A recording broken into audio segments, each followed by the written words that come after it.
নদিয়া বাংলাদেশ সীমান্ত পেরিয়ে কলকাতায় প্রবেশ। পার্ক স্ট্রিট থেকে ধৃত বাংলাদেশি অনুপ্রবেশকারী গ্রেপ্তারি ঘিরে উঠে আসছে একাধিক তথ্য।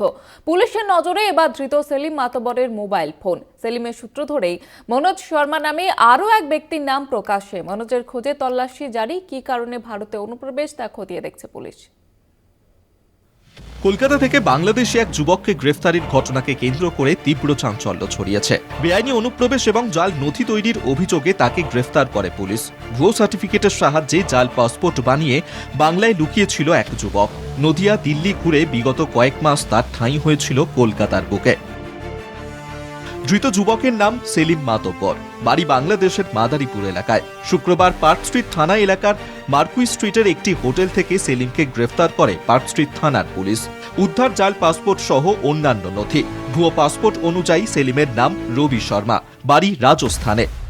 ধৃত সেলিমের দাবি অনুযায়ী কাজের সূত্রেই তার শহরে আসা। তাহলে কেন ভুয়ো নথি বানানোর প্রয়োজন পড়ল? কি বা লুকোনোর চেষ্টা করছে সেলিম? উঠছে প্রশ্ন। পুলিশের নজরে সেলিমের মোবাইল ফোন। মোবাইল না মিললেও মোবাইলের নম্বরের হদিশ মিলেছে। সেলিমের মোবাইল নম্বর দিয়েই সিডিআর খতিয়ে দেখছে পুলিশ। এদিকে পুলিশের হাতে উঠে এসেছে নয়া তথ্য।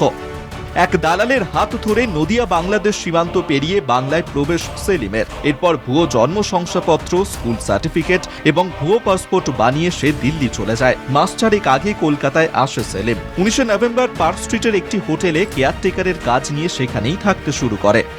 পুলিশ সূত্রে খবর, জাল পাসপোর্ট বানিয়েছিল বাগদার এক বাসিন্দা। তার বাড়ি পৌঁছে পুলিশ জানতে পারে তার মৃত্যু হয়েছে। তার পরিবারের সদস্যদের জিজ্ঞাসাবাদ চলছে। পুলিশের নজরে উঠে এসেছে মনোজ শর্মা নামে এক ব্যক্তির নামও। সেলিমের মাতব্বরের সঙ্গে একই ঘরে থাকতেন মনোজ শর্মা। পুলিশ মনে করছে মনোজ শর্মার নামও ভুয়ো হতে পারে। কেন বাংলায় অনুপ্রবেশ? কোনো অপরাধ চক্রের সঙ্গে যুক্ত অনুপ্রবেশকারী, নাকি চরবৃত্তির জন্য বাংলায় আসা? আপাতত পুলিশের নজরে সেলিমের মোবাইল ফোন। পুলিশ মনে করছে সেলিমের মোবাইল পেলেই তার ভারতে প্রবেশের আসল কারণ সামনে আসবে। রিয়া মাঝির রিপোর্ট, কলকাতা টিভি।